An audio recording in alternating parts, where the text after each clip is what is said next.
Lorsque dans une église, le leader travaille à diviser les gens, à couper les gens des autres, c'est une secte. Ou on te coupe de ta famille. Mes frères et sœurs, il est important de rester attaché à sa famille. Pourquoi? Ton père te connaît, il peut voir que tu as changé.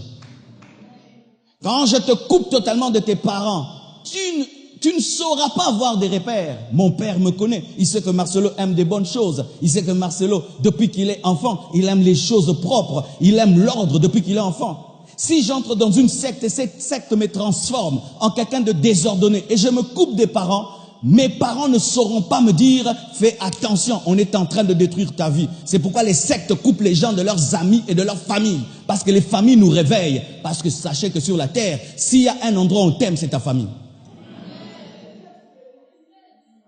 Où on donne priorité à la communion dans l'église plus qu'à la communion avec les familles. Non, tu n'es pas sorti d'un arbre, tu n'es pas sorti du pasteur, tu es sorti d'un homme et d'une femme.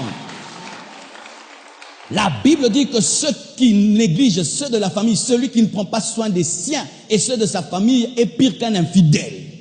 C'est la Bible. Une église qui te fait oublier ta famille n'est pas l'église de Dieu. Une église qui te fait oublier tes enfants n'est pas l'église de Dieu. Une église qui te fait oublier ta femme, ton mari n'est pas de Dieu. À l'église, on te dit d'aimer ta femme, d'aimer tes enfants, d'aimer ton père, d'aimer ta mère. Même si ce sont des sorciers, tu dois les aimer. Que jaillisse celui qui m'a engendré, pasteur.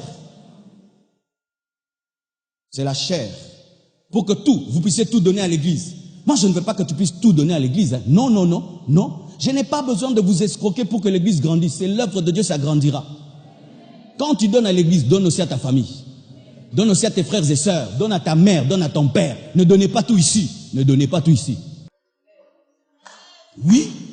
Comment je vais vous prêcher des choses que je ne fais pas? Moi, je ne donne pas tout ici. J'aide aussi mon père, j'aide aussi ma mère, j'aide aussi ma belle famille, j'aide mes frères et sœurs, j'aide mes cousins. Pourquoi je vais te dire de ne pas le faire alors que moi je l'ai fait? Je prends soin de ma femme. Pourquoi je vais te dire de ne pas prendre soin de ta femme? Je prends soin de mes enfants. Pourquoi je te dirais de ne pas prendre soin de tes enfants et de tout donner comme offrande? Non.